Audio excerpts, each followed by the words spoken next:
This podcast is protected under the laws of the United States and other countries. Unauthorized duplication, distribution, or exhibition may result in civil liability, criminal prosecution, and the wrath of the tall man. Boy! Hey, let's talk about you, the ID10T community events at ID10T.com, like Russ Stevens, aka Cool Movies Darth, who has started a podcast called 90 for Chill, which Russ says is dedicated to movies with a runtime between 74 and 99 minutes, the time frame that I feel is ideal. Russ, I could not agree with you more. That is a fantastic idea. Russ goes on to say there are times you need a cinematic fix but don't have time for the latest Scorsese masterpiece or offering from a comic book universe. There's also times when you need a conclusion to prevent a binge costing you a whole night. My guests and I try to follow these guidelines as we chat up features that are definitely worth your time and are beyond easy to make time for. 90 for Chill, the podcast, can be found on all major podcast platforms at 90forchill.com, and that's spelling out 90, Ninety, 4 FOR, chill. So there you go. Thank you so much for sharing, Russ. Really great idea for a podcast. Events at ID10T.com for everyone else. Previously on 90 for Chill, the podcast. Emergency power activated.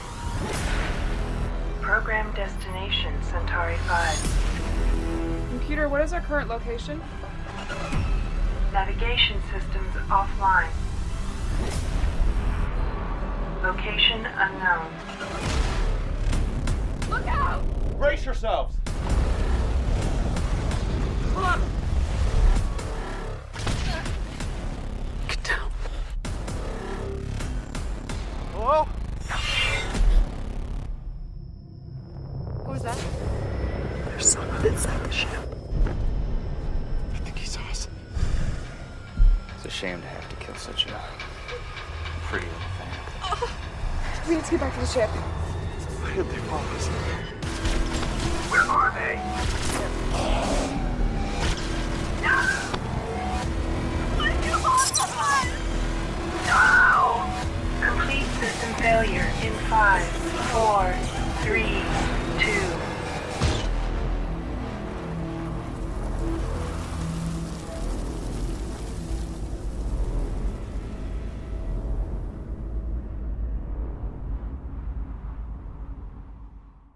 Hello there. This is Cat Bust Russ, and I'm just stepping in here to let you know that the movie trailer you just heard was for Dark Space. I think I will go into a review where I rip into this feature, yet fail to mention its name, or at least how the context of this Wednesday Rewind, or Rewind Wednesday, works out. Little Hand says it's time to rock and roll. Bring the noise!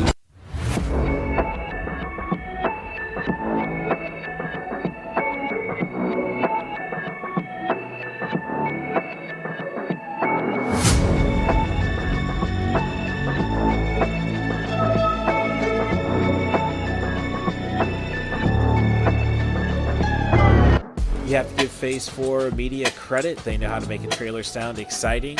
I'm kind of disappointed that I got this cool sounding minute 30 clip for this feature when trying to find stuff for our main attraction this week, The Little Girl Who Lives Down the Lane. Sorry, I think I keep screwing that title up, and hopefully we'll get it all straightened out when I start talking to Gregory about it. I could only find a 30-second soundbite that had any good quality to it. As for Phase 4 Media, they almost got me to look into their feature Dracula Reborn from the same studio, Still Night Movie Monsters. Thankfully, IMDb told me that was a 3.2 when it came to the user score, and if I'm not going to speak positively of a 3.7, I'll skip that 3.2. It's funny, I usually rely on Rotten Tomatoes, but I doubt they got around to this one, which was pretty much straight to DVD. It's from the people who at one time owned the rights to the Terminator franchise, I believe, and it's a film that lacks a Wikipedia page. We have 6 college students who are going to go to the pleasure moon, I suppose, or planet, what have you, Centauri 5 for spring break, when they decide they need to get there faster and release the constrictor on the speed of the ship. I believe the term would be governor, but I'll have to ask my little brother who does all that truck driving. They end up nearly destroying the ship and crash land on a restricted planet. The reason the planet is being restricted is because the military is there annihilating these guerrilla wolf type creatures. I don't think you really ever get to see one in full profile or an entire body. I think it's just crappy CG, obviously. The director, Emmett Callanan, can't direct perspective to save his life. Definitely fails at the 180-degree rule. Despite the actors are putting more effort into it than I think anybody in the Twilight cast, it just doesn't work. I mean, one, the movie opens with a PlayStation 2 era space effects. I think there's only one set in the entire picture. Otherwise, after we get onto that planet, it's just the Canadian wilderness. I mean, the lack of permits, I suppose, makes that very attractive. Math doesn't exist in this world. Like, our ship is rapidly losing its integrity. I think it's some Scott Steiner math. And then, of course, when, they're escaping at the end, the ship's whole integrity is 5% and does not change no matter how many times the military blast it. It's just a mess of a film. I don't really want to waste too much more time on it, but in a sense, you're kind of hoping that it's Animal House meets Lost in Space, since all the actors are definitely in their early to mid 30s, it seems. I believe, just looking at the IMDb of the actress Tanya Kaye, and she's a year younger than me, so early 30s at the very least. It's got characters who are so stupid, you just want to see them die, and it's kind of disappointing that you don't get to see them die in horrific ways. And then to find out this is a TV-14 rated feature, it's just kind of an embarrassment to trashy cinema. Which is also sad because I would say the picture quality is actually a lot better than the B movie fare that I like. Looks shinier than one of my favorites, Jesus Christ Vampire Hunter. That's what it's got going for it. I don't even think this is fit for made for sci-fi. Let's just get away from this garbage and go to a feature that my mom even regarded as a classic, or at least she says she's heard it's a classic. She never got around to it. It's not up her alley. The Little Girl Who Lives Down the Lane, starring Jodie Foster and Martin Sheen, would be your next big actor. All I can say is if you thought Martin Sheen was creepy as the president in The Dead Zone, not the president on the West Wing, he goes and ups the creepiness. And I note that, Jodie Foster had a hell of a 1976. Bugsy Malone in a feature where every little kids are shooting each other with whipped cream and then playing dead. Freaky Friday, not too challenging, but I shouldn't say that. I mean, this movie may have set her up for that, since she's really playing an adult at the age of 14 in this feature. Alongside this feature, you also have Taxi Driver in the same year. So that is crazy what she went through, and I'm surprised she came out the other side a lot of elements, especially after the John Hinckley bollocks.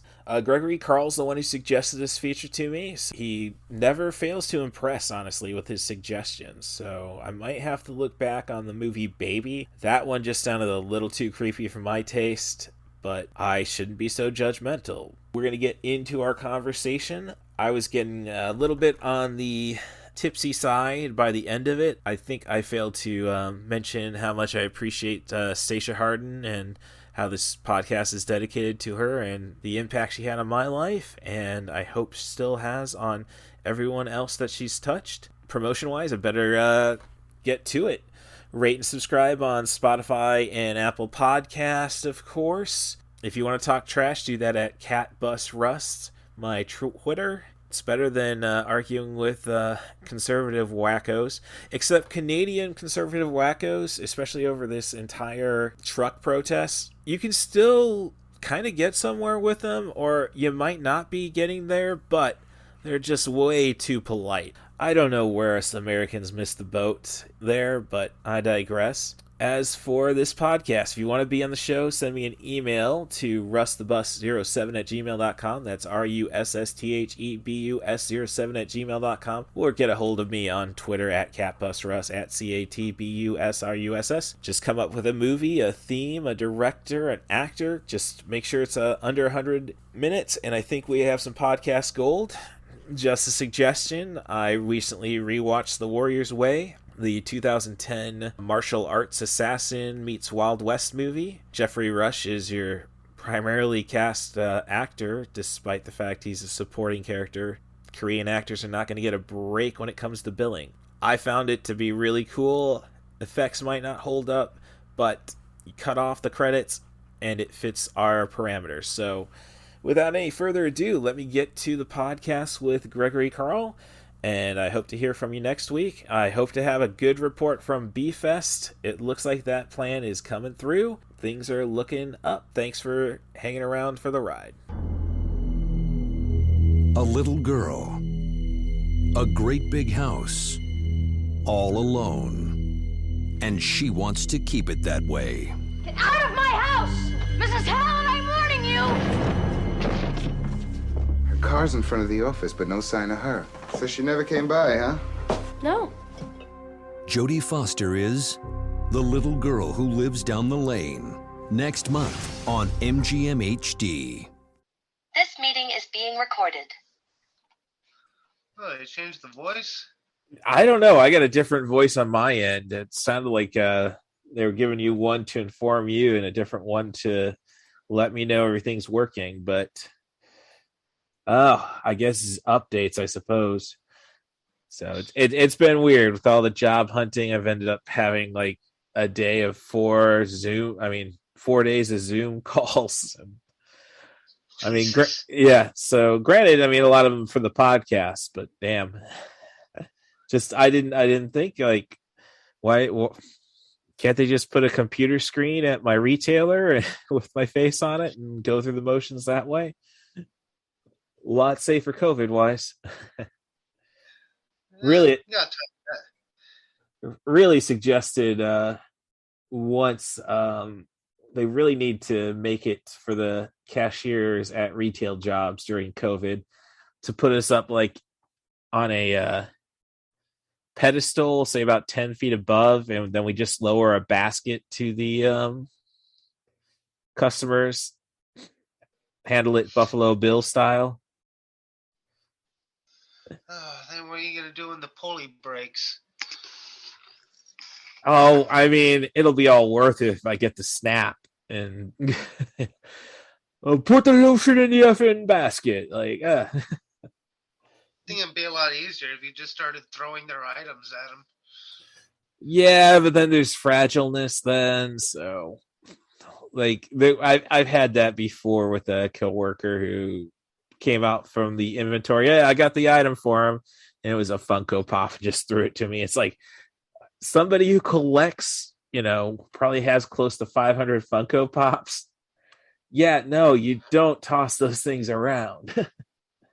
So, but no, enough of the nonsense. We are back with Gregory Carl on 90 for Chill, the podcast. This is your host, Cool Movies Darth, of course. If you're going to have to use your Alexa or your Google Home, Russ Stevens, I guess, is what you're going to call out.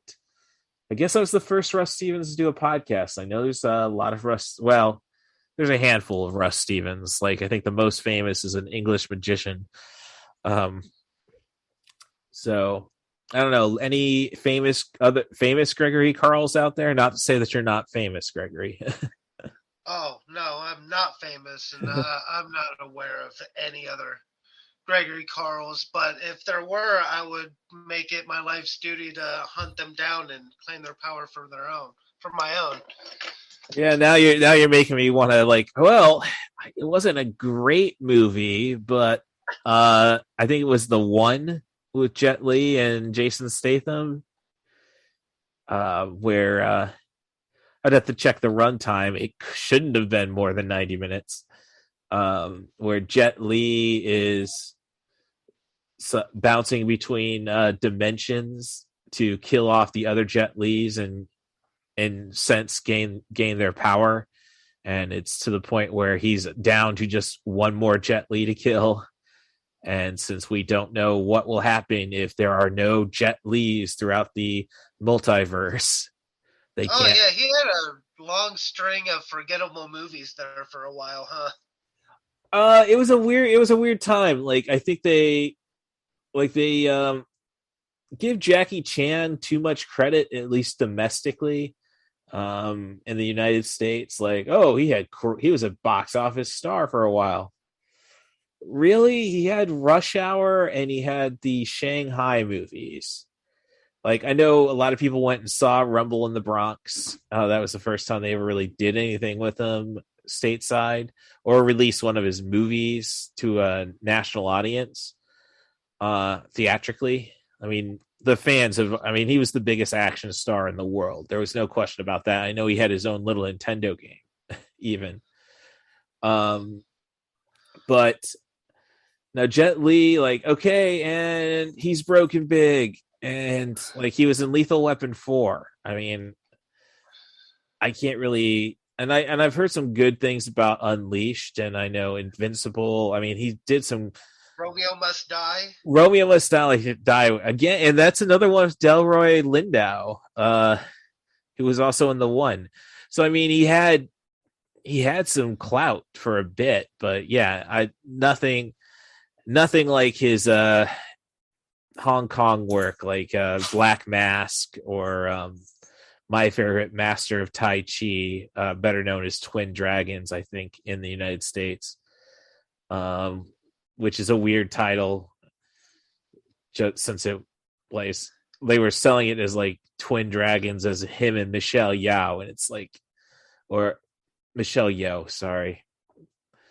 I mean, part of me, I think she's actually Malaysian, so her China, like that was a big deal about Crouching Tiger, Hidden Dragon, was some of the actors had to pretty much just speak Cantonese phonetically.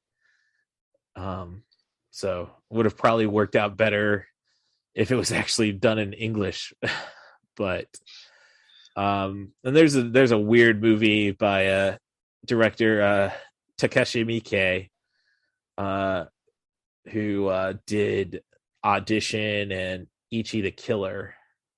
If you've seen either of those, real crazy stuff. I've seen Ichi the Killer. Yeah, so same director. He did a movie called Sukiyaki Western Django, which is a Japanese spaghetti western performed in English. All Japanese cast with the exception of Quentin Tarantino. I think I might have seen bits and pieces of that. It sounds familiar. Yeah, I thought it was a fun one. I had so many people say after watching, say, Kurosawa's Yojimbo, which has been remade in the States, gosh knows how many times. We're talking well, I guess you wouldn't call it in the States if you bring up were those the movies that they based off of those Clint Eastwood westerns, like Yep.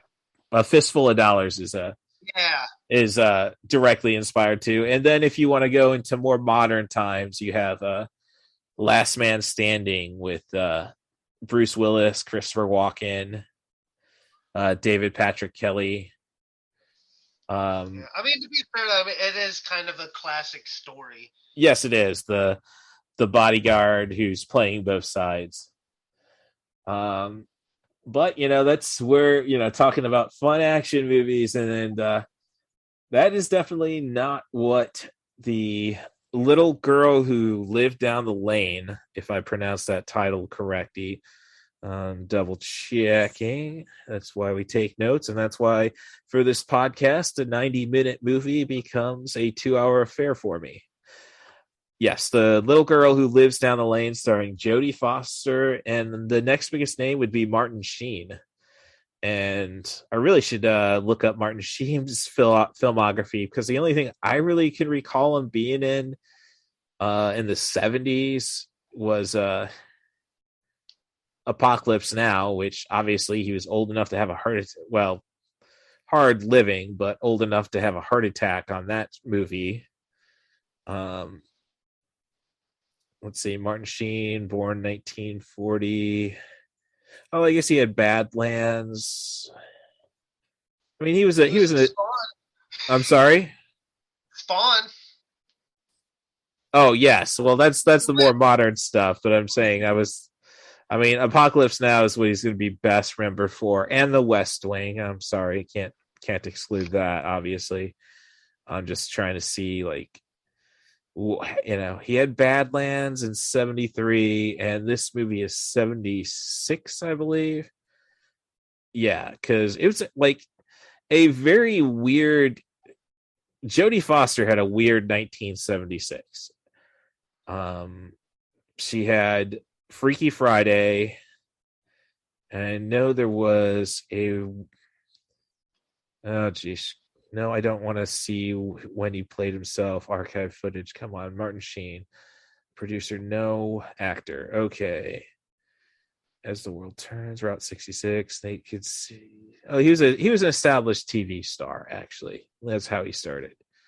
So I guess it's kind of ironic that, not ironic, fitting that Charlie Sheen is probably going to be best known for Two and a Half Men, at least the freak out. And I guess that's what, like, my first note about this movie was, all right, and we have at least one body somewhere, and we have Charlie Sheen, we have Martin Sheen acting like Charlie Sheen, which is not fair to Charlie Sheen. Charlie Sheen, as far as we know, is not a pedophile. Martin Sheen? No, I was saying, like, we start, like, this film starts with an obvious casualty somewhere, because Jodie Foster plays Rin Wilson, I think it is, who's just a 13-year-old living in what seems to be, let's just go and say, stereotypical Massachusetts, not too far away from Amity Island type stuff, I'd say, for you Jaws fans. Basically, I mean, I grew up in Morton, Illinois, and these people are, like, far more stuck up in this town, in this film. Yeah, I started off my day. I ended up getting up at 3:00 this morning. I ended up just rewatching this movie. This is not a great movie to start your day off with, because the beginning of this movie makes me mad, and I'm just mad throughout the entire rest of the movie. What's up with these people? Who acts like this? Oh yeah, I'd say you get until we are introduced to which is kind of the creepy thing, and it's way too common in the '70s. The love interest to Jodie Foster, it's and we start shaping everything out and figuring, well, what's going on. Yeah, there's hardly anybody likable. I mean, even Jodie Foster, and it's not Jodie Foster's performance. She's excellent in this. It's just, I mean, she carries this whole movie, and she's like, what, 13? 14. So, 14? Yeah, as I'm saying, this really carries the whole thing. Oh yeah, and I'm saying this is the same year that she was also in Freaky Friday, and there was another weird movie that How Did This Get Made actually did an episode on. Just doing my best to scroll. Okay, 1976. So she's 14 when she's doing all these movies. Dang, her did a lot of TV work in 73. Okay, 75 was slow. All right, so she's got 5 credits for 1976. Echoes of a Summer, probably a inoffensive movie. Freaky Friday, Disney. I thought she was older than that one, actually. Bugsy Malone, which is a weird movie. Kind of like, I think I need to watch it regardless that it was directed by Alan Parker, who did other weird movies. Like Bugsy Malone is a gangster movie portrayed by a cast of nothing but kids, and like whipped cream is the, like, basically they're shooting whipped cream bullets at each other, and yeah, and you like go to IMDb for Bugsy Malone and just look at, like, I have not seen any footage of this, but yeah, you got kids with like Gatling guns, or like I would say more like the wasn't a rocket launcher in Terminator 2, but the gun that Arnold uses to get like, oh no, we got security to get through. I don't think we can do this. We're gonna have to call this off. Move, and blows that hole into the laboratory. That kind of it's not a rock. It ends up in the end what kills the T-1000. Not a explosive shells. It wasn't really grenades. Like they were shells.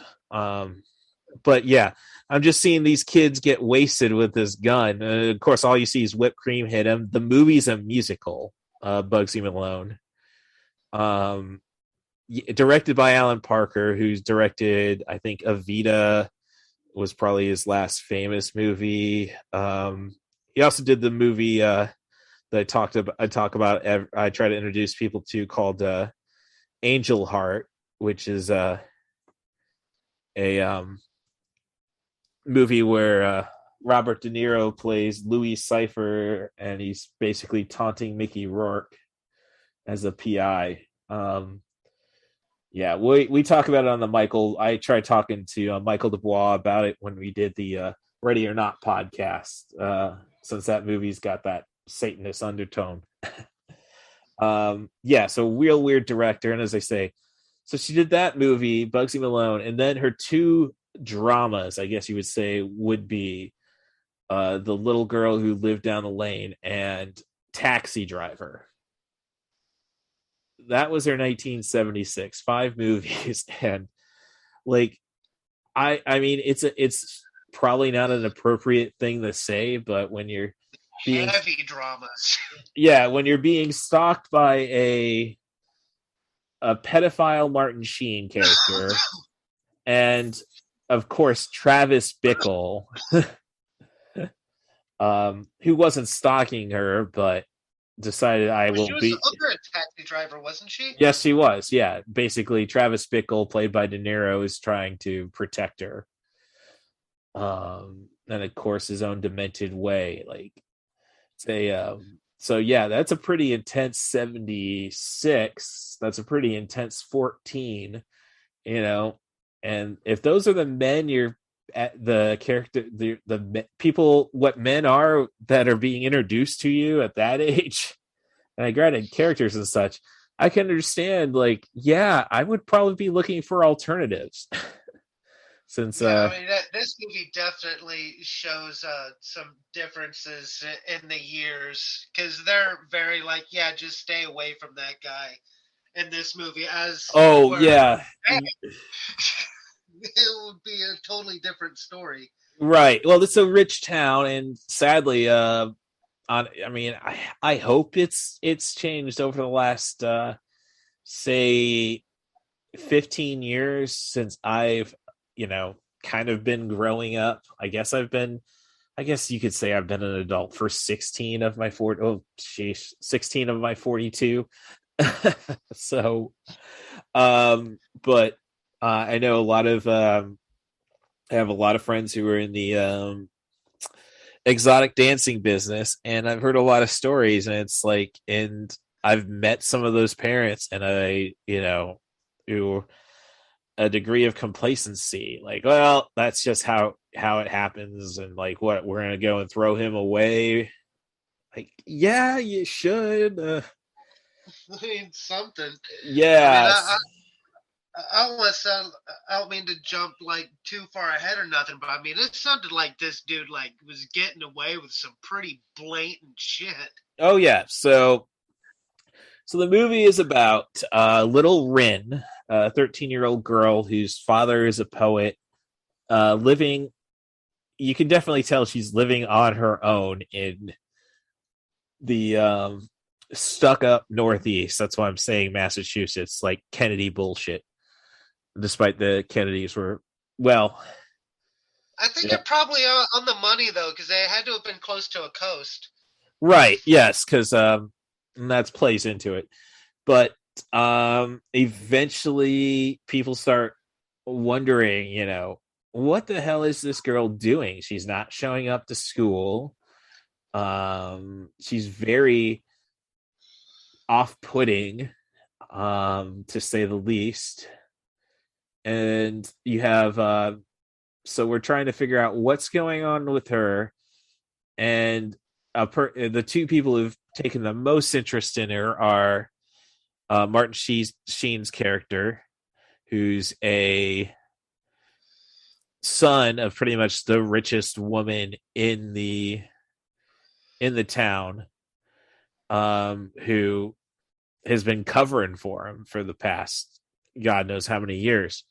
I mean, he would have been 36 when this film came out. So that's the mystery. She eventually befriends a cop who's of Italian descent, so he's looked down upon, and finds a lover in Mario, who's a kid who's just didn't get enough polio shots, so he's walking around with a limp the entire movie. I love that line. Yeah, Mom just forgot. God, yeah. So many kids, so many brothers and sisters. Yeah, so she just lost track. So, of course, obviously there has to be something sinister when you have a story like this. And after the rich woman threatens to just cut off the lease, because whatever it is, the lease to the house is paid for 3 years. And well, she's just angry because she can't get her jars for jams, and finds something in the basement that scares her, knocks over the door, falls down the stairs, gets killed. So basically, just because Jodie Foster's character doesn't know how to start a car, she's able to pull Mario in, who's the nephew of the police officer. And he's just having a ball covering this up, despite he doesn't really know what happens until Martin Sheen comes investigating. And he's a real, definitely one of the most hateable people you're going to see in cinema in this one. And more hateable than he... Oh, my God, dude.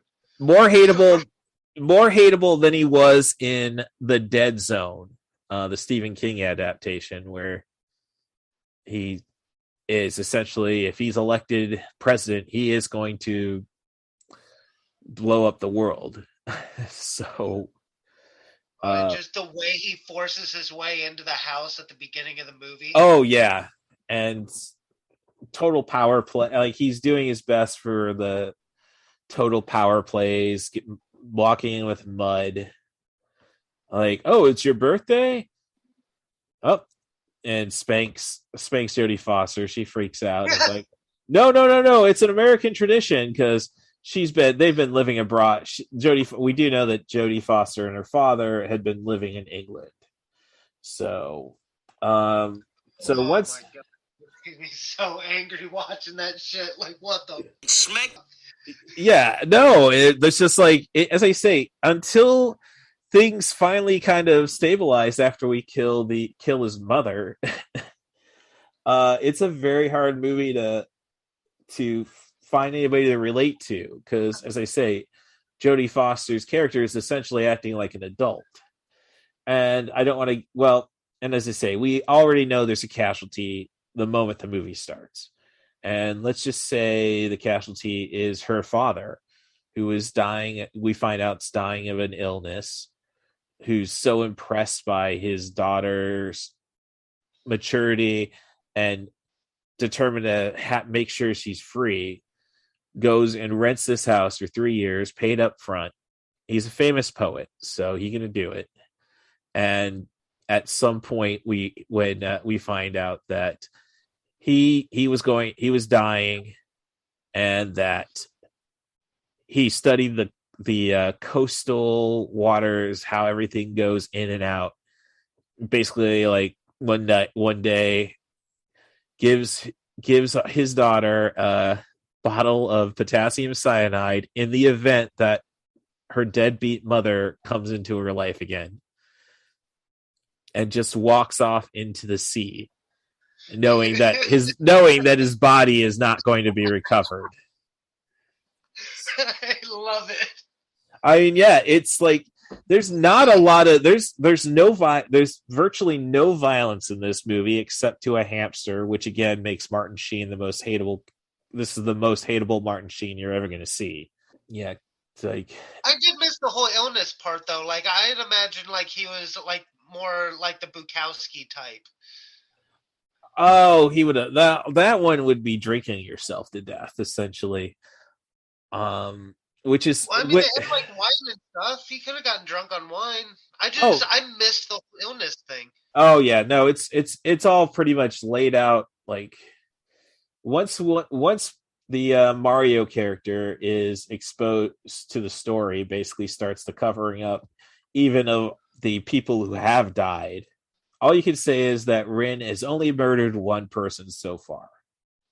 I mean, she's definitely perhaps culpable in the event of Martin Sheen's mother, but that's more of just disposing of evidence. Like if Robert Durst got off, Jodie Foster would get off on that one. Yeah, I don't think anyone would miss that guy. Oh, the mother. Well, the mother in this one. No, I think. The mother. I was thinking Martin Sheen. Oh no, that's the end where we basically do she. So Jodie Foster's mother, being a deadbeat, does find her, and this movie starts on October 31st, so 2 weeks prior, as the mother was trying to get back into her life. Jodie Foster prepares tea and uses the white powder her father left her to prepare it. And it's the famous, like, oh, this tea tastes like almonds. And yeah, like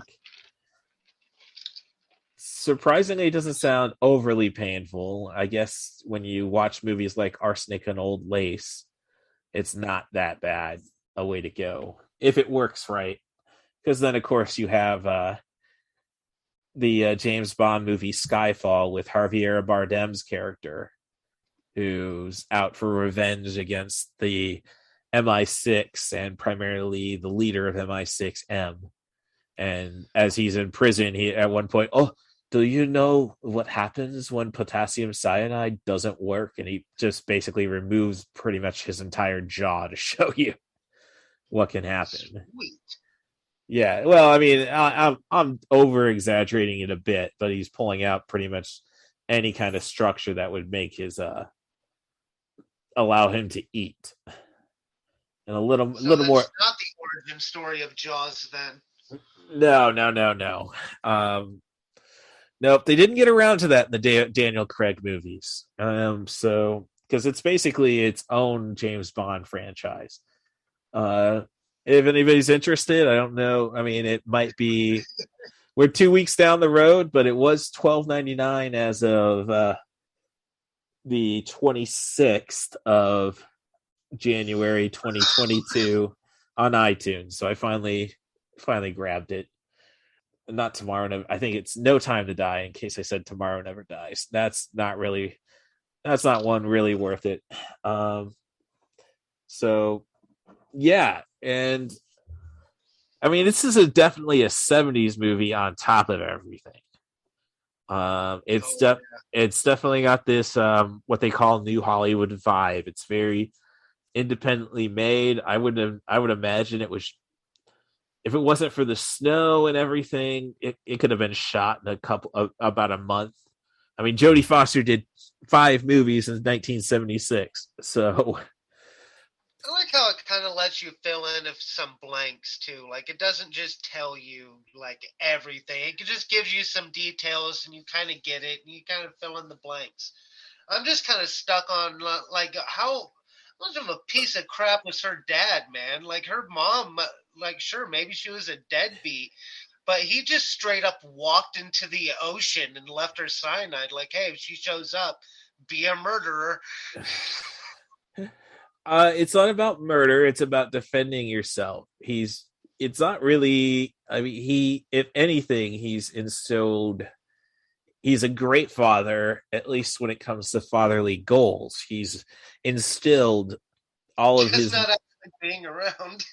Well, I mean, yeah, not being around, but when you're gonna die anyhow, like die on your own terms, I guess is what I'm saying.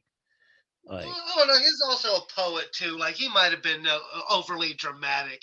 I mean, you've known some artsy people, I'm sure, in your life as well, and they tend to be a little like, come on, man, chill out a little bit. It's not all that bad. Well, when it comes to artists, at least the artistic type, I think, and I could even, thinking, one night, laying in my bed, stoned, everything's not too bad. Everything's not too bad, but I don't care if I wake up.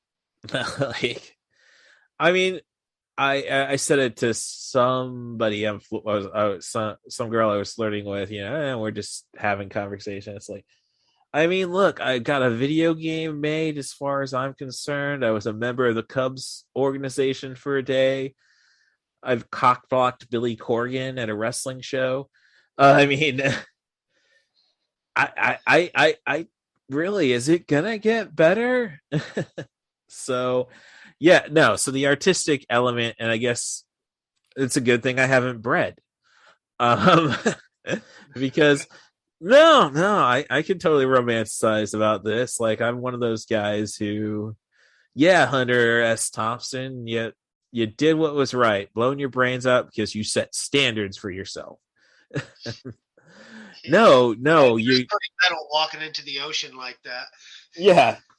No, you shouldn't be doing this stuff because, you should consider the other people around you. But with our father figure, if he was as ill as as Jodie Foster's character suggests, no, I mean, he basically, like, well, I'm not going to be here. I'm definitely not going to be here for the entire 3 years we're renting this place out. So I can see it. And as I say, I haven't had any offspring, so don't worry about me doing anything crazy like that. I mean, I've fantasized about it. Don't get me wrong. Oh no. We've all had those moments, but like, I'm just, and as I say, but I'll be upfront. Yeah, I've got that as a single 40 something now. It's like, no, my girlfriend will leave sometimes to go to the store, and she'll be gone for a while, and I start to legit worry that she's not going to come back. Well, be alone with kids. Well, at least we have that stereotype of leaving for a pack of smokes. I mean, it's a common joke, like, and he left for a pack of cigarettes and never came back. And I've seen that in an anime before, actually. So, well, it wasn't suicide or anything like that. The series is Gantz. Gantz. Oh yeah, I've seen it with the big ball and the yeah, right. And you have the like the third or fourth episode. You have the guy who they survived the game brings a weapon with him and starts trying to who's got a kid. And the big drama point is his wife can't nurse. And he's just now going to take over his Tokyo spot in Tokyo with that weapon, and he leaves for the game one night. I think it was that Gantz the Ball is hosting, and of course he doesn't come back. And he left but he thought he was just leaving for a pack of smokes. And I completely forgot about that. Yeah. And then there was I don't think anyone else would ever bring that show up to me in my life. I haven't even thought of Gantz in years, dude. Well, I haven't watched it all. I mean, I did buy the complete set, and I did got to get around to that. Same thing with Excel Saga. There was I thought it was a weird time for anime for me because things were starting to look like more expensive. I'm more of a 90s kid, so I I recently Did you get the original one, or there's a newer one that's a little more CGI? no, I'd say the original. We're talking early 2000s, not the Okay. yeah. And I know they did a I've bunch of seen them both, but I think they're different. yeah, I know they did a live action version too, so No shit, there's live action guns? yeah. Oh, I'm looking that up. Yep. So yeah, so and there's a Robot Chicken sketch about the snap, Thanos' snap, which opens with Thor driving the axe into him and what do you have to say, Thanos? You should have aimed for the head. And as he's snapping, Thor goes, no, with concussions, you don't want to. Oh no. And you see the snap happen, and like you get bits like a father walking out the door. Look, I'm just going to the gas station. Look, baby, I'm just going to the gas station to grab some smokes. And then he flips. So yeah, I mean, it's I don't know. I would rather I'd rather know that my significant other or my father did something very dramatic, like as I say, Hunter S. Thompson blowing his brains out with a shotgun or walking off into the sea than picking up a pack, going out for a pack of smokes and never coming back, which is essentially what, and I guess, essentially what Rin does with her mother. Like, I'd rather you've walked off into the sea. Why are you doing so? Why are you coming back?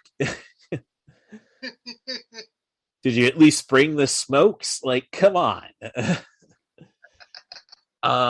So yeah, it's a very dark character study. Like, I'm surprised it's on Shudder because the only blood you see is the mother after the cellar door bashes her brains in. I mean, and like the only R-rated stuff, I guess, would be the hamster side. And the really creep thing about the 70s, and this even includes The Godfather. Like, and yeah, we're going to imply that you have just seen Jodie Foster nude. Yeah, dude, I thought I was gonna have to like smash my Xbox against the wall or something. Like, is this illegal? Like, they allowed this? What the fuck? Well, I bring that up because you have like in The Godfather, I guess the woman who played Abalonia, Michael Corleone's first wife, the Sicilian, and you know the love scene, they undress her. I guess she was only 16 when that occurred. Really? I mean, granted, that was shot in Italy, but it's still like, that's a little weird. And then like you got Jodie Foster getting in the bed with somebody who's, let's just say, 3 years older, you know, maybe a 16-year-old. And like, no, I like, I don't think it's like it's weird because the 80s did this a lot too. It's like, yeah, we're interested in seeing high schoolers having sex with each other. It caught me so off guard, dude. I swear to God, I'm not lying to you. I literally yelled at the TV, child butt! Yeah, it's a yeah, it's, I mean, I don't know why it like why you would think this would even be like, there's, I don't know what's going on with that. And it's like, and I say it's really twisted. Like, do we really want to know about this stuff? I guess obviously there's people who do, but like this should never have been a thing. I mean, even in the 80s, like I remember going to Wizard World 2018, I want to say, and we went to the Tom Wilson panel. He played Biff Tannen in Back to the Future. And of course, you get one nerd by the end of the time talking about, hey, have you seen the Tom Cruise movie with oh shoot, what is it? Oh, Tom Cruise. Okay. Cottontail? No, we're talking early Tom Cruise. Legend? No. Not okay. Let's see. It was All the Right Moves. The football movie. And like, oh, have you seen? And he was talking to this guy. This nerd comes. So I saw some like All the Right Moves, and you get to see Leah Thompson, who plays, you know, the mother, in Back to the Future. You get to see her nude, and like Tom Wilson plays it off great. Oh, really? And tries to move away from that question. Funny story. I did like Tom Wilson was the first guy I ever drove around Peoria for the Jukebox Comedy Club, but when I was working at the Mark Twain Hotel. Yep, Tom Wilson. All right, so very cool guy. Never been to Peoria. He could recall Decatur because they shot the movie The Informant there with Matt Damon. But so yeah, so we had a lot of as they say, it's a 70s movie through and through. It's a story that it's a film about a story that they want you to just focus on the story. And it's funny that you say like, they don't fill in they leave it to you to fill in a bunch of the blanks. It's like, yeah, but this is based off a novel from the screenplay is based off the writer's novel. So it's like, was this a popular novel? Which again, like, I thought we got all our child shagging out of the way with Lolita, which is one of my favorite Police songs. Don't Stand So Close to Me. Yeah, it was definitely a scene that didn't need to be there. But then I feel that way about a lot of love scenes. Actually. They don't actually need to be there. Oh, I've written a blog about it. You can find it on maineventofthedead.com, where you could also inquire about my screenplay for a zombie independent pro wrestling zombie movie. I wrote a blog basically saying like, if you're, and granted it's not really a love scene in the sense that, okay, she gets naked, which is the more disturbing thing about it. Like, okay, did she really need to have to get naked to go into the bed with her when you're going to fade the black? Like, that's a little creepy. Like, oh yeah, this is like, we're not throwing in a sex scene just to fill a few minutes up of the story, which is what I wrote that blog about. Like, yeah, I mean, it's cool getting to see Angelina's boobs getting fondled by Elias Koteas, best known as Casey Jones from the Teenage Mutant Ninja Turtles movies and Cyborg 2. But no, you're doing that just to fill a few minutes of runtime. So it's almost more disturbing that we decide, yeah, we're going to show off, we're going to make you think we're showing you Jodie Foster naked. And we're not going to actually do anything with it. We're just doing it to show you. Like, that's definitely, you could have worked with implied nudity, what have you.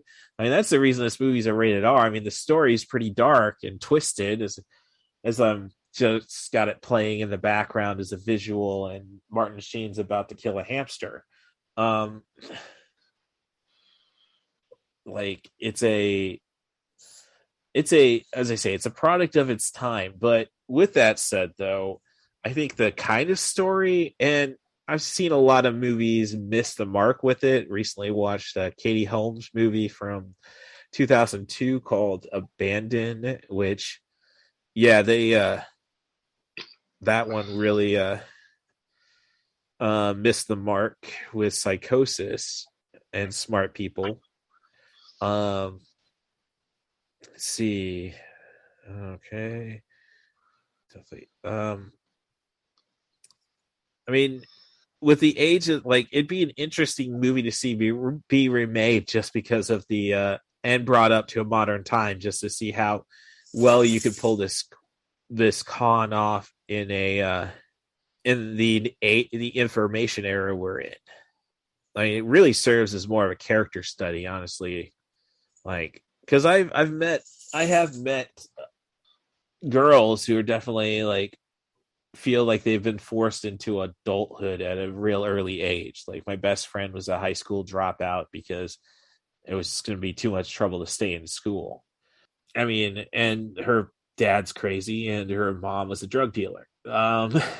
So, fending for herself. And I've met a lot of people like this, and it's an interesting character study in that, which I think is the entire draw of the film. As I say, it takes a while to get into. Like, we gotta.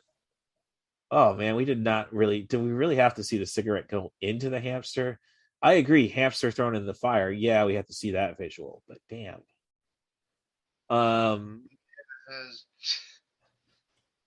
It's a like, but it's interesting, especially now with the information age that we are in. And I was taking care of a customer today, and she was saying, "Oh, I remember when our social security numbers were on our driver's license." It's like, well, that had to be before 1996.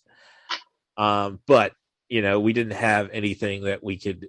It was very difficult to actually steal an identity back in that time. So, I mean, it's the movie thrives on not really a lot of stuff happening, honestly. Like, we gotta just make sure people think the dad is still alive. Yeah, how stupid was that Italian cop though? Like, he really bought that was her dad. I don't know. I thought for at least the 70s, I thought the makeup job was good. So we're talking. Gregory's referring to the scene where the cop basically says, "Look, I know something's not right, and this is the only friendly adult in the entire town." But he had Jodie Foster and her lover planned it well enough that he was ready to just go and do the outfit bit, so they kind of expected it. And the cop is just so shocked that, oh, it disproves everything I thought of. It just has some questions. But I think the cop knew what was going on after, and that's the kind of an unresolved line in this movie, is that her lover doing all these things despite limping, burying the bodies from the cellar. He gets pneumonia, and when Jodie Foster finds out he's in the hospital, pretty much on the iron lung, that oh, I've heard he's been, he really cares about you. He's been delirious in his sleep, saying everything. And it's like, I wouldn't be surprised if the cops like, yeah, Mrs. Haslett was a bitch anyhow, so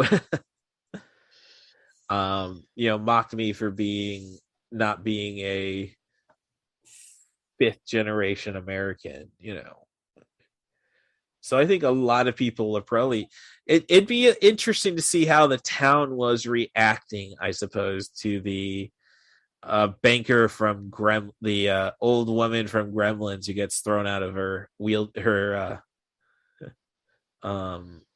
electric chair into the cold. Yeah, I do wonder what happens after the credits. Like, well, I mean, the movie ends. What happens now? Well, I mean, would anybody really be disappointed if Martin Sheen's character disappeared? Like, honestly, it could be. You could go so many routes with this, make it very twisted. Like, the town is basically just nominated Jodie Foster as queen, and we'll cover up. It's a bad example for all the kids in the town, but hey, she's solving a lot of problems. So, small towns. Yeah, look what that rent girl down the lane did. You can at least go get a part-time job. Right. It's Oh, yeah. See, too much pressure on the rest of the kids. Like, I guess it's a statement on, that people I don't want to say mature differently, or can be. I mean, it's a nature versus nurture argument, and basically, what Rin is the product of solely nurture, and but it states, does the nature actually ever look what nature does? Look what the routine does. And would you rather your child be like Rin, or I mean, it's really, at least from a parenting standpoint, it would be, would you rather your child be a little adult, or do you want your child to be childish? I don't know. I kind of got brainwashy vibes off of her.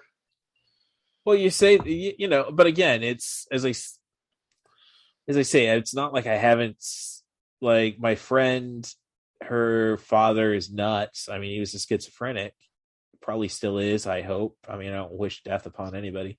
Not to say I was wishing it upon him. But I mean, the guy was a Mensa member, so I mean, he definitely had stuff to take, knowledge to take from, if he ever got it straight. And no, Yeah, but not all of those Benson people are crazy, man. That's it. That's how you become a genius. Like you lose a little to gain a little.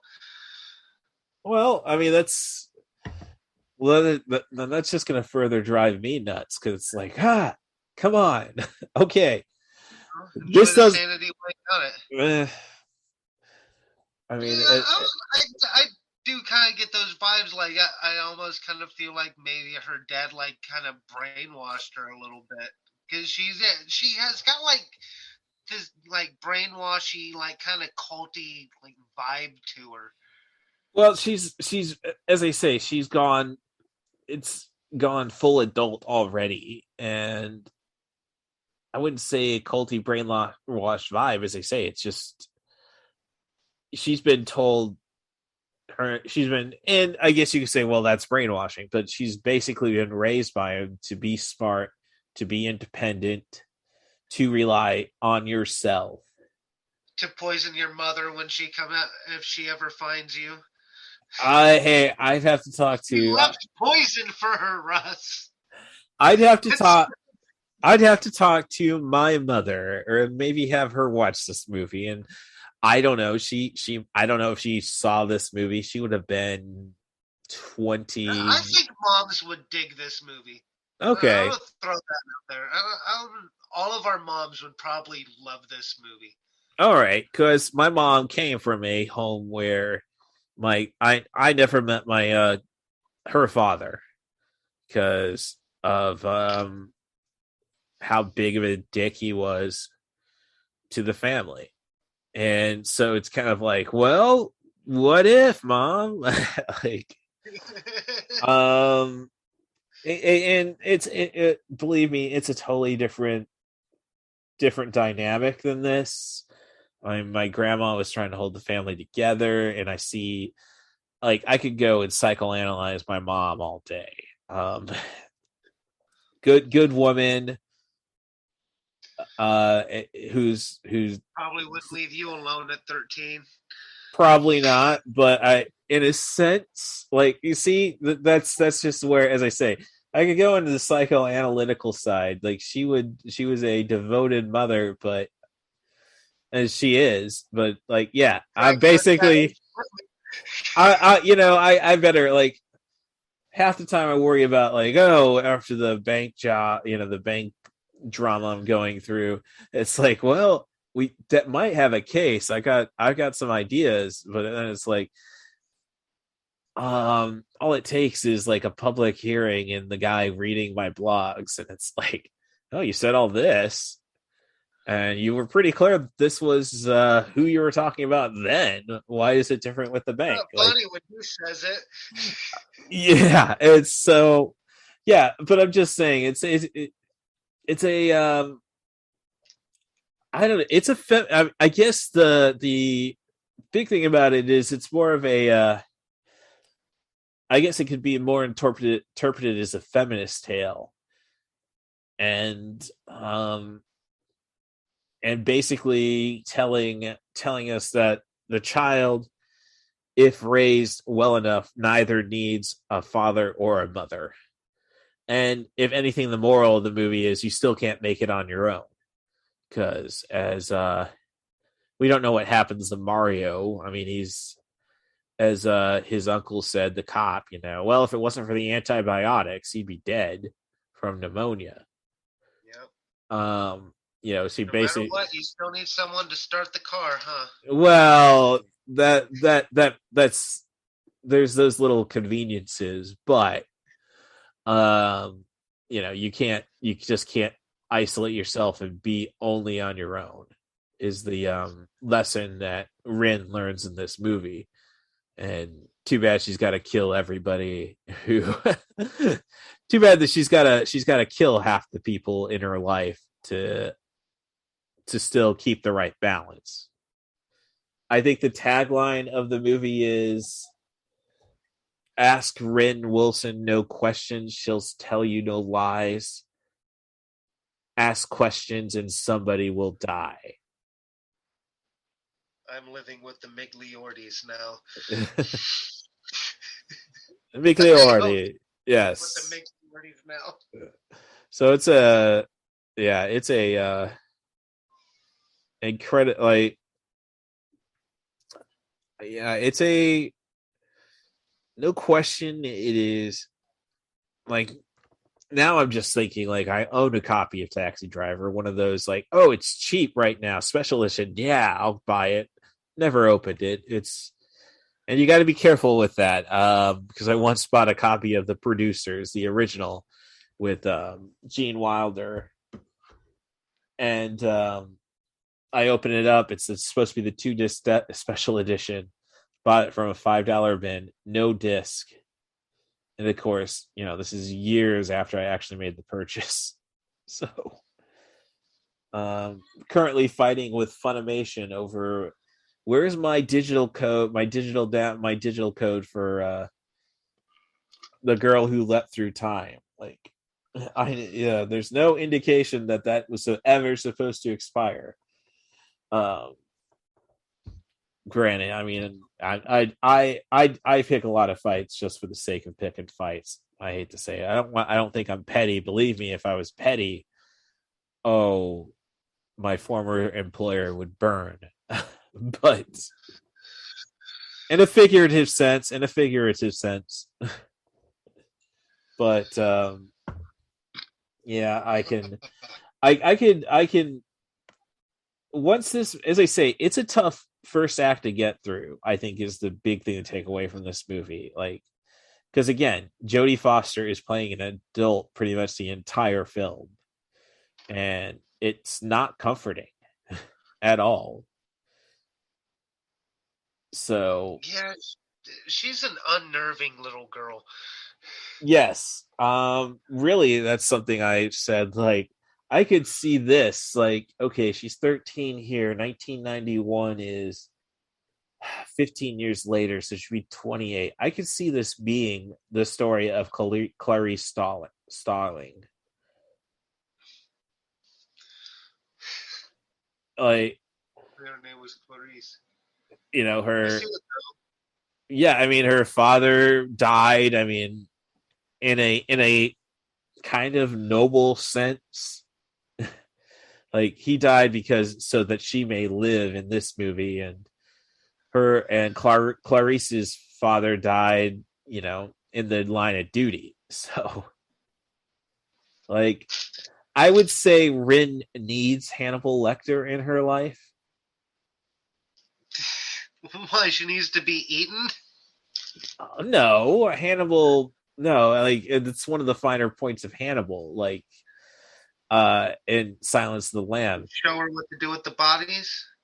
No, it's not. It's not. There's the protege element. There's the fascination element they address in the sequel to Hannibal, to Silence of the Lambs, Hannibal. No, what I'm saying is that. That's what we're eating them by the intestines, right? Hannibal. The opera. He's Oh yeah, where he gets a guy. Yeah, that shit was metal, dude. Yeah. So I'm just saying that, but the relationship between Starling and Elector, you have the like when he escaped after killing Charles Napier and wearing the other guy's face, Inside Out. I'm really disappointed. Like, I spent a lot of time finding the Funko Pop of Hannibal Lecter with the nightstick, and then I failed to realize, oh, there's a bloody version after he's done all the batting around. What I'm saying is, but when Lecter escapes and Starling's roommate is worried for her, why do you think he won't come after you?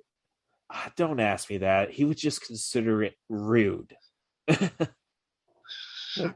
Lecter had such a code, and it's even addressed in Hannibal, and probably better done in Red Dragon. That no, Hannibal is not going to kill somebody unless he thinks it is for the betterment of society. I mean, he'll kill in self-defense, but he'll kill in a perceived self-defense. Like with the two guards and the Italian guy, who tracked him down. He'll kill if it's for his own livelihood, but otherwise, like, oh, that baritone clarinet player was so awful in the Baltimore Philharmonic, and that's brought up in Red Dragon. Like, he's basically, the first scene of the movie is when he's going to get captured by the Edward Norton character.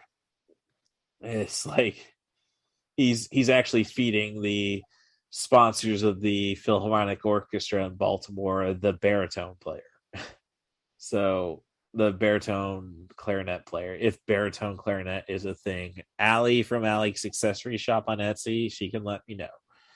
So I'm just saying, I could see when you're this cold and everything is basically been broken down to your own survival instinct. Yeah, I could definitely see how this character definitely prepared Jodie Foster to play Clarice Starling. And I mean, never mind. Again, she's done. I mean, I really hope she had. I mean, besides having to do 5 movies in 1976 at the age of 14, I really hope that Jodie Foster didn't really have a lot of trauma outside of the movie business, because, like, oh, geez. Yeah, I really know nothing about Jodie Foster. Well, she's been very reserved. She's never officially came out, even with two partners. Like, yeah, good for her. It's nobody's business. No, I grant no, and it is good. A lot of people thought, though, for the sake of the movement, that it'd be great if you'd represent. Smack the movement. What's the movement ever done for her? Well, that's a problem I have. Like, people have this idea that like Jodie Foster owes a movement or a group of people something. The reality is, she don't know anybody anything. She doesn't have to do shit. Well, that's part of the idea of. And now I'm thinking about the movement. I'm thinking of Under Siege, which there is a possibility of Seagal podcast at some point, because Under Siege, you cut the credits and the last frame, which is just another tribute to the USS Missouri. It fits 90 for Chill's parameters, but man, there was a slight pause there when you said coming out. I was really hoping you would say Steven Seagal coming out as gay. Hey, Steven, you know what? This is not based on anything. I'm just saying live your truth, man. And I don't think your truth is trying to be a double agent for the United States, Belarus, and Russia. You know what? Maybe you're running from something. I mean, how could you? That sounds like a Robot Chicken sketch, doesn't it? Well, I mean, yeah, this is what the podcast is for. Like, yeah, come on, live your truth, Steven.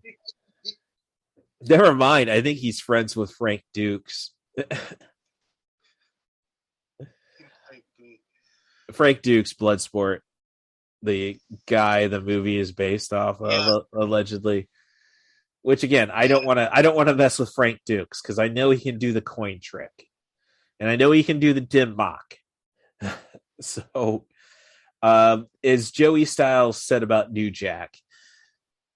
Oh, so he said he's killed 4 people. Well, I'm of the opinion that you listen to everything and you just believe half of it.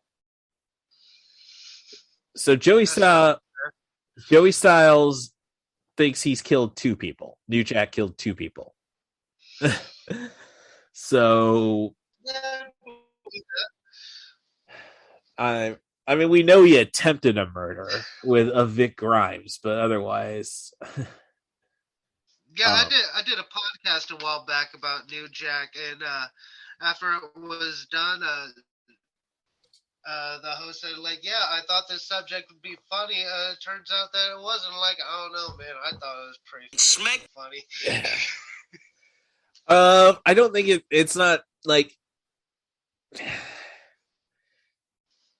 it was never. New Jack was never I don't know. It's like that's. Well, this was a show that was supposed to be on YouTube and whatnot, and like, yeah, I thought stabbings in wrestling would be a funnier topic. Like, yeah. Okay, you're all right. Here's my New Jack. Well, I've got a couple New Jack stories, and I got to save at least one of them for Colt Cabana's podcast, Wrestling Anonymous. But with New Jack, I wrestled in like my first show outside of the bullshit that was Peoria wrestling, and I'm not going to take that back. Like I didn't start training with a real professional. I mean, with a established professional until I was 26. So I wasted 3 years. I digress, but we're doing so. But the Peoria promotion, we got conned in by a guy. Or the owner of it, Norman Calloway. I'm going to drop names here. He was Apocalypse was his name. He got conned by a guy who's Nathan White. He called himself Rick Osborne. He's the son of Bill White, who is a member of Cauliflower Alley. But I had to go and deal with a lot of his bullshit too. Like, no, you didn't have a feud with Ricky Steamboat in Puerto Rico. You jobbed to him, but come on. But this guy was able to talk him into changing the name of Tri-County Wrestling, which was a stupid name because the counties in that case would have been Mason, Peoria, and Tazewell. It's a real loose Tri-County. He went and so he basically talked Norman into you can have an alliance with the Thunder Wrestling Federation. Not even have to change your letters. The Tri-County Wrestling Federation, the Thunder Wrestling Federation. The Thunder Wrestling Federation is where New Jack stabbed the guy. This happened a couple of years afterwards. No, actually, probably only a year and a half. But so I started wrestling November. My debut was November 2002. And then I get talked into actually making a trip down to Georgia for Thunder Wrestling Federation. Basically, the guy who ended up owning or running Next Generation Wrestling, which was the sequel, he didn't want to drive. He didn't want to ride with certain people. So, hey, yeah, I want to do this. It's a good experience. I wasn't working at the time. So we go down to Georgia. I get concussed in a match severely. Like I get knocked out by a double drop kick.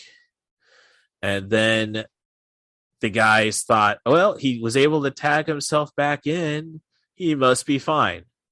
No, I go and throw some fire, and then I just look at you, stare at blankly. Like I was, yeah. So I don't want to give away too many of the details. Again, good story, but needless to say, and then also on that show, one of the other guys who rode with us got concussed because the guy called a suplex, and then instead of going backwards, he decides to just throw the guy forward. Smack douchebag. Yeah, well, I'm just saying he's an idiot. I'm not gonna call him a douche. No, funny. Smack douche move. He knows what a suplex is. Well, and the owner of Thunder Wrestling, the owner of Thunder Wrestling Federation said we didn't know how to bump. That's why we got hurt. So, yeah. So, needless to say, when I heard New Jack stabbed a guy 16 times, I thought that was justice. It happened in the Thunder Wrestling Federation, so. No, I didn't feel bad for the guy. I mean, he tagged him how many times? I mean, he had ample warnings to stop. Yeah, it never. Well, yeah, no, you don't. You go.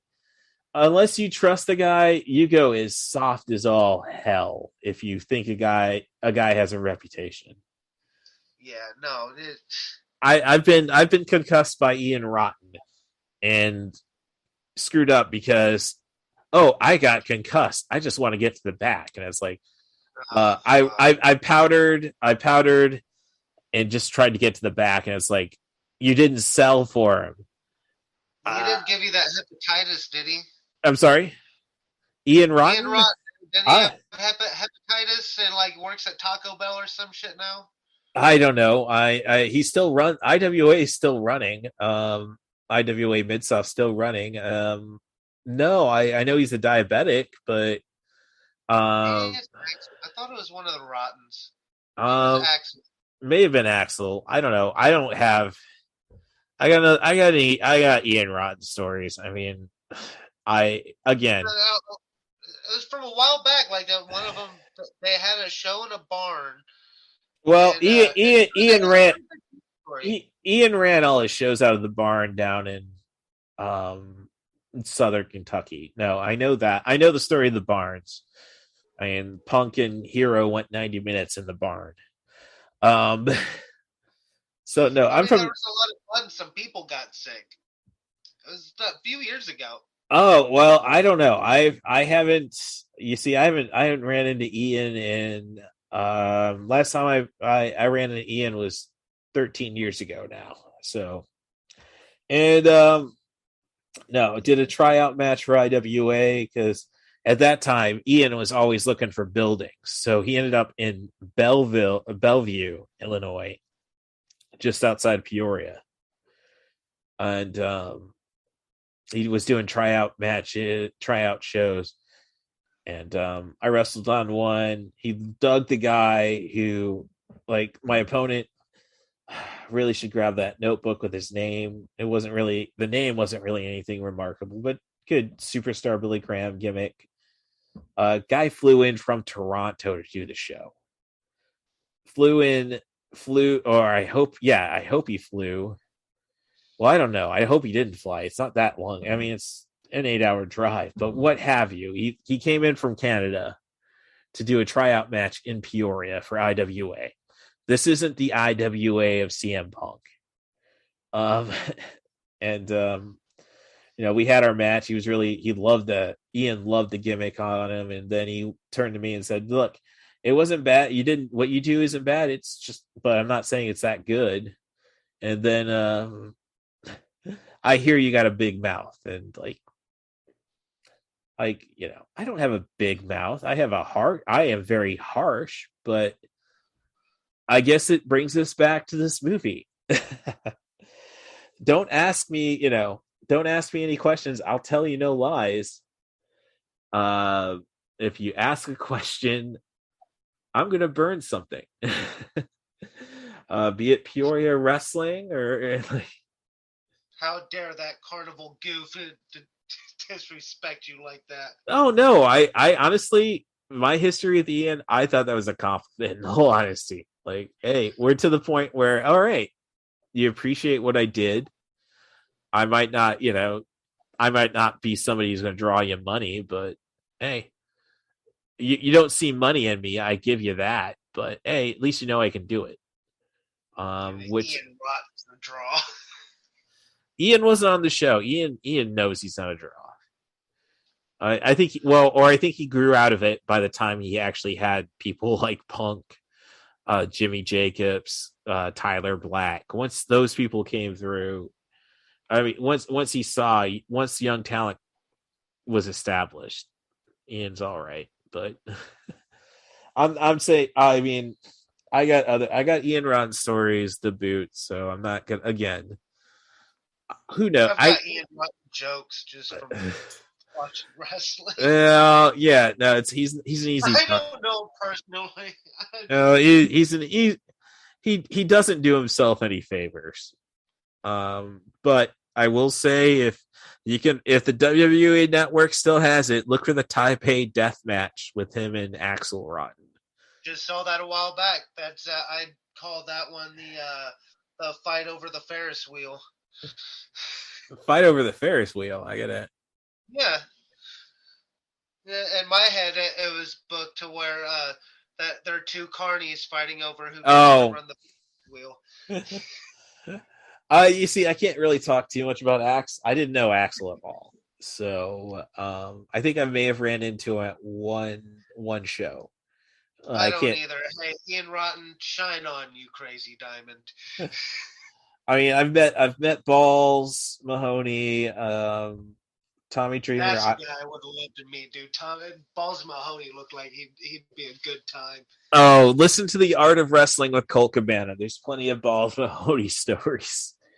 And Tommy Dreamer, I think, is a good guy. Little behind. He's a little too. Undertaker, I think, is a problem. Like Undertaker basically saying, "Yeah, I don't think it's as good as it was now that people aren't." And a part of me says, "Yeah, I think." Right. A part of me says,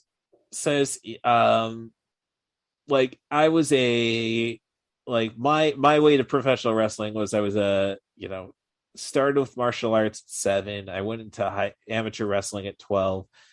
I decided, after realizing I wasn't going to be a computer programmer, I decided to follow my next passion, which was wrestling.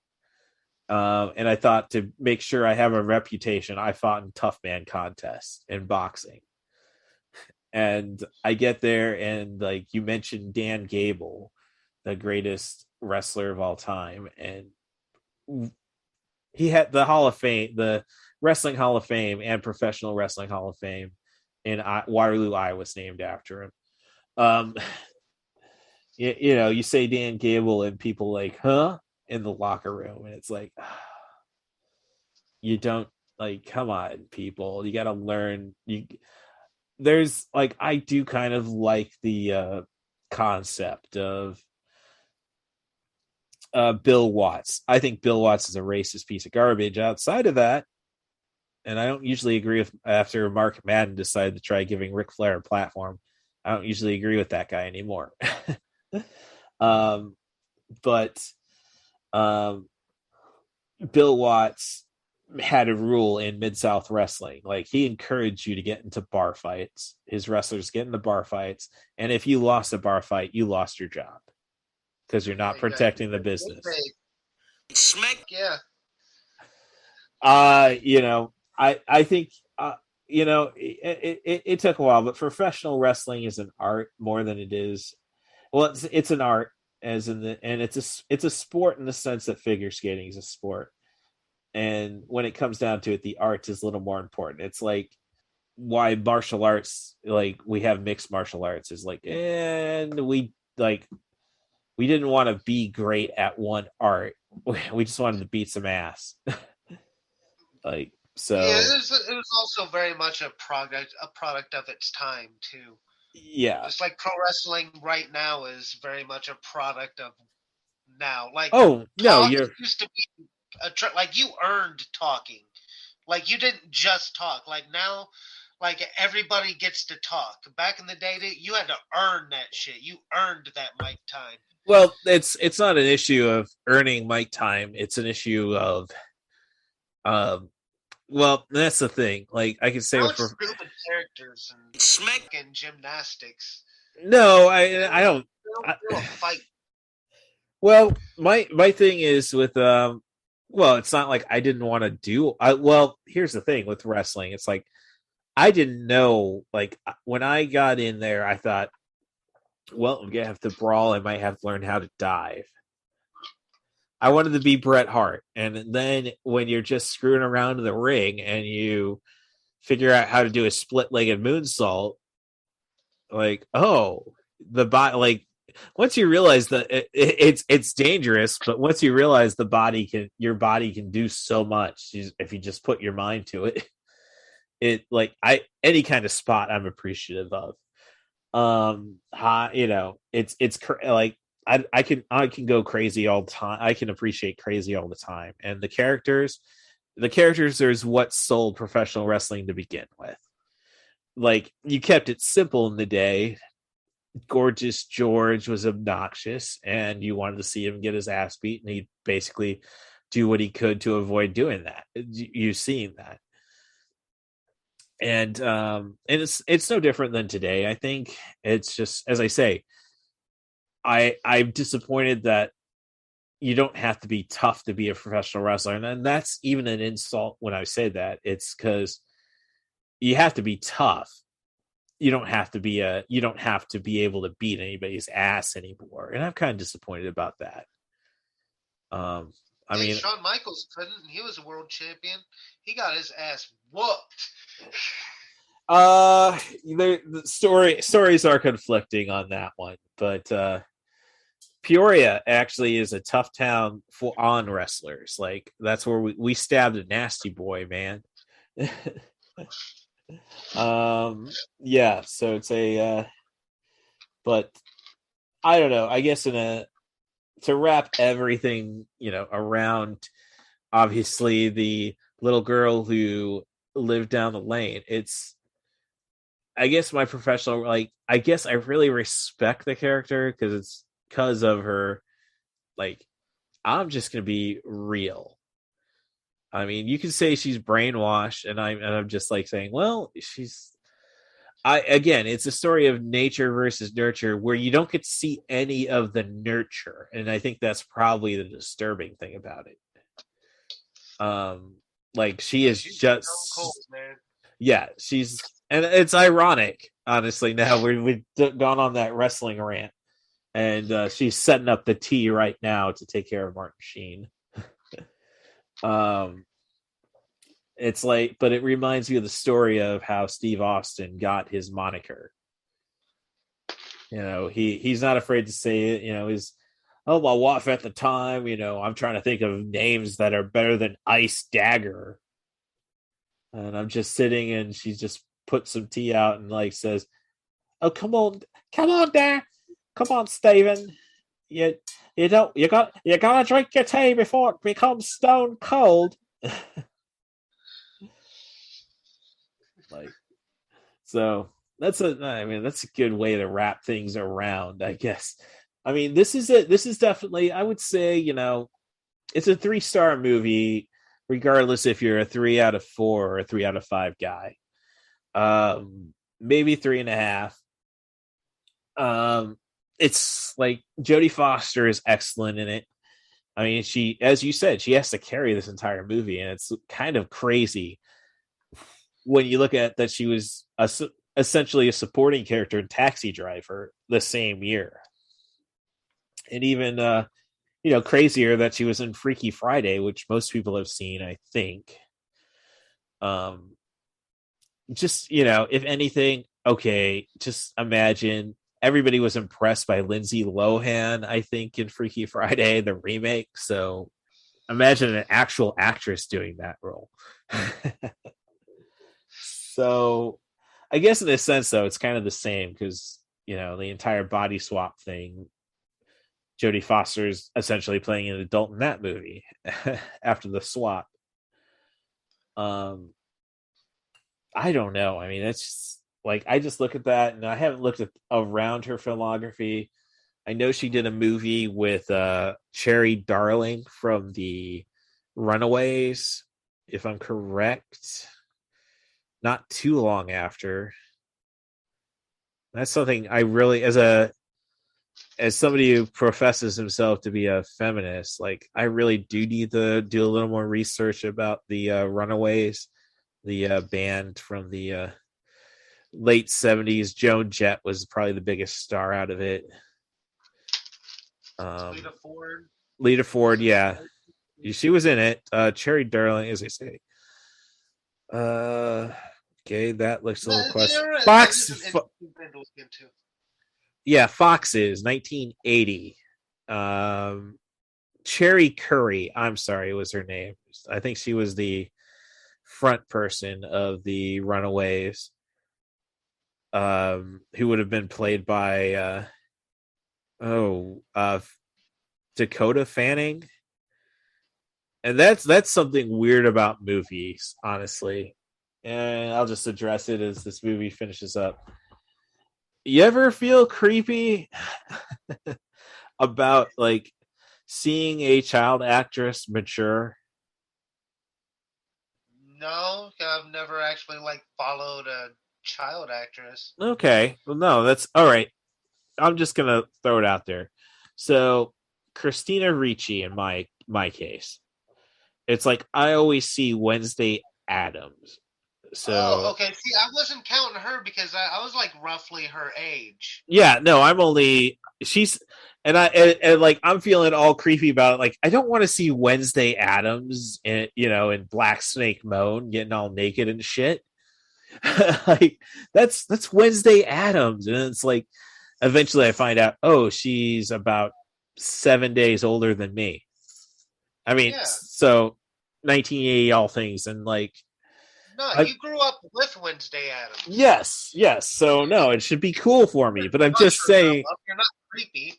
Well, no, but I'm just saying, okay, Lindsay Lohan, but when Lindsay Lohan goes nuts and everything, and it's like it's a total spectator show. It's like, oh, I don't know. This was the girl from Freaky Friday. We shouldn't really even be sexualizing her.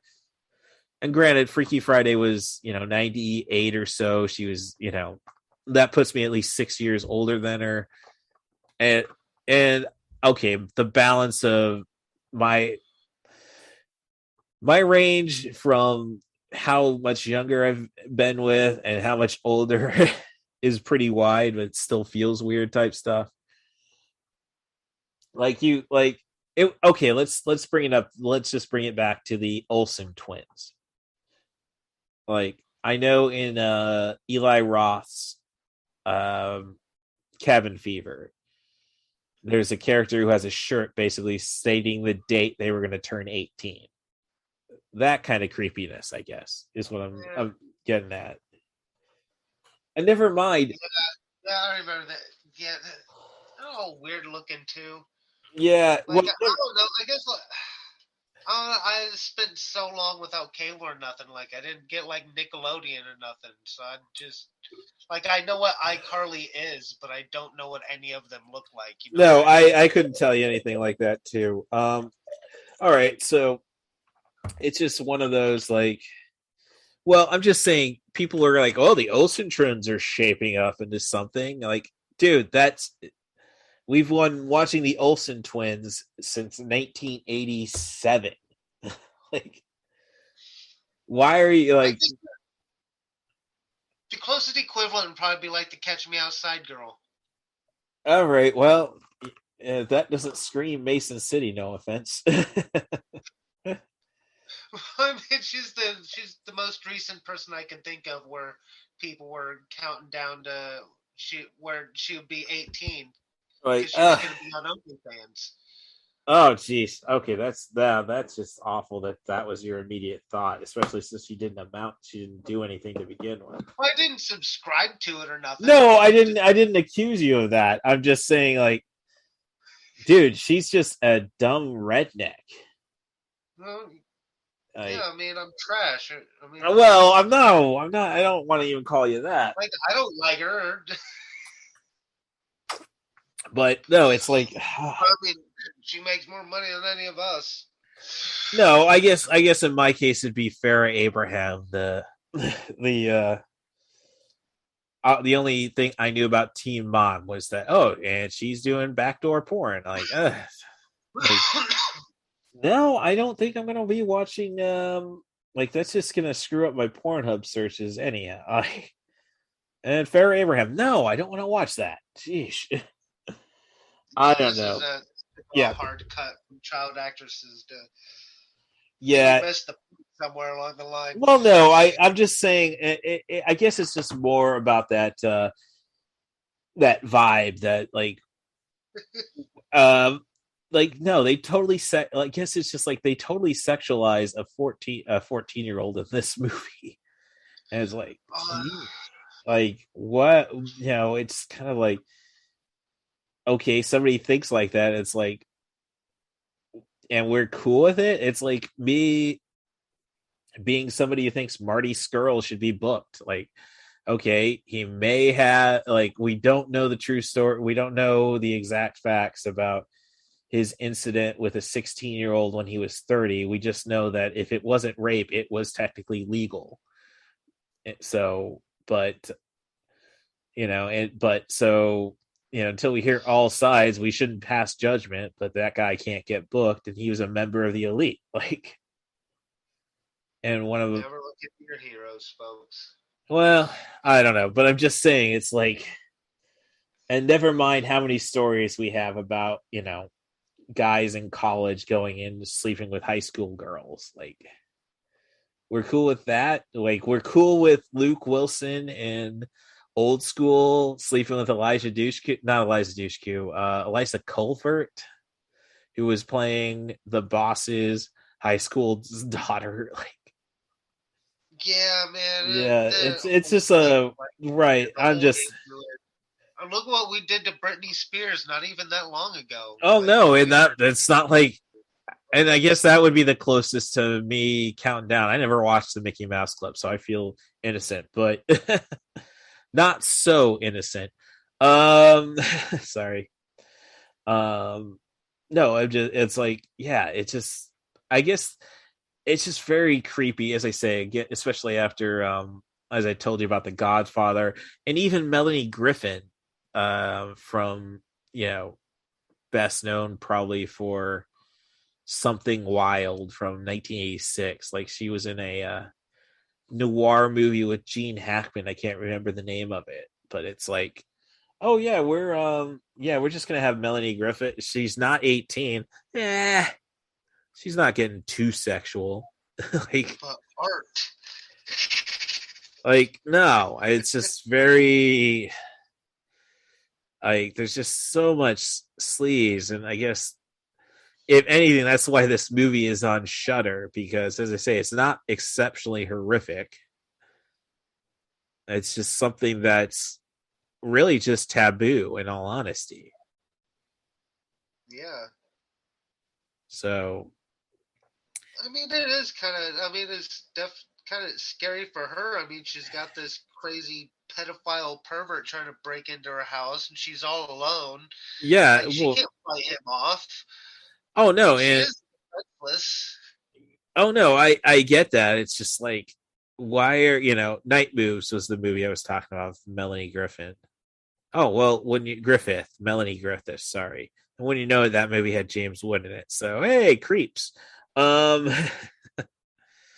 It's it's just, and this, I guess the biggest thing about this movie is that it pretty much puts it right out in front of you. This, again, if anything, this is a argument for lenient statutory laws, because obviously Jodie Foster's character, regardless, she's fighting off a pervert and Martin Sheen.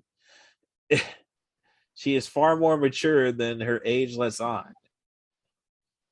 As I say, she's playing an adult in this movie, and I think that's kind of creepy because it may give people, well, perverts primarily, the concept that, oh, well, some of them are as old as you think they should be.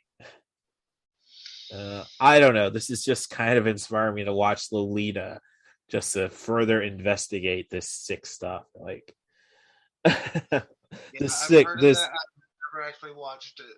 Well, it's based off a book by Nabokov, as they say. It's one of my favorite songs by the Police, "Don't Stand So Close to Me," which is about a probably true life experience for Sting, since he was a teacher, about, high school girls trying to get with him. And like, he even mentions I can't recall the lyric, just like the man in the book by Nabokov. Like, he basically goes and says, yeah, I'm experiencing a Lolita situation. But that's where the term Lolita comes from, though. It's from the book. Because if you remember Amy Fisher, the Long Island Lolita, and Jodie Buttafuoco, that was the 90s. A simpler time. Well, you know what? I'm glad we live in these times, because if we didn't, because this movie would have probably been buried. But thanks to streaming and thanks to Shudder, we get to think about this stuff again. And you know what? Regardless if it's comfortable to think about, I think shit we really should actually have to think about, because it's a smacked up world out there. Better be prepared for everything. Oh, yeah, for sure. There may not be any blood, but I mean, I think it's a very real horror. Yes, thank you. All right, so it justifies itself to be on Shudder. Thank you, Greg. we got there. So I think we better. Never mind the fact I spilled a bunch of cranberry juice. Better get to wrapping this. Yeah. We're going to get to wrapping this one up. So anything new, anything you want to promote? I mean, I know you're on Facebook. It's not that hard to find them. No, I got nothing really going on. I mean, if you really want to, you can check out that podcast I mentioned earlier. I think it was Sports Balls on the Eargasm Network. Sports Balls on Eargasm. All right. Wrestling. Yeah. I think it was a toe wrestling episode. All right, no, that's wrestling. All right, no, that's very cool. Definitely noting that right now. Screw paper towels. Give me a pen and paper. Right, Earballs Sports. Okay. All right. Well, as always, you can find all my movie stuff, all my writing at maineventofthedead.com. If you want to be on the podcast, because I mean, I love having Gregory on, but he can't carry this thing. Like, I can't have him on more than once a month. I mean, so if you could, if you want to be on the show, come up with a movie, a director, an actor, a theme, as long as you focus on sub 100-minute movies. If you want to take that time to watch the credits and see if it actually counts against the movie, go right ahead. I mean, again, it took research to find out that Under Siege will work for this podcast. Under Siege 2 Dark Territory would definitely work. But just send me an email, rustthebus07@gmail.com. That's RUSSTHEBUS07@gmail.com. You can follow me on Twitter at CatBusRust. That's at CATBUSRUSS. If you got anything bad to say about the podcast, send it over there. I've kind of laid off the conservative trolls. But there's times where I just need to choose violence. So otherwise, rate and subscribe on your podcast apps. 5-star reviews preferred, just to help the algorithm. But you know what? I'm an overly honest person, so I understand a 4, a 3, maybe a 2, a 1, and you're just a fucking asshole. So thanks again, Gregory, for coming back on the show, and look forward to chatting with you again. Oh yeah, same. Likewise, buddy. All right. So let me hit that. Geez, where do they put all the buttons now on Zoom? Can I hear a wahoo?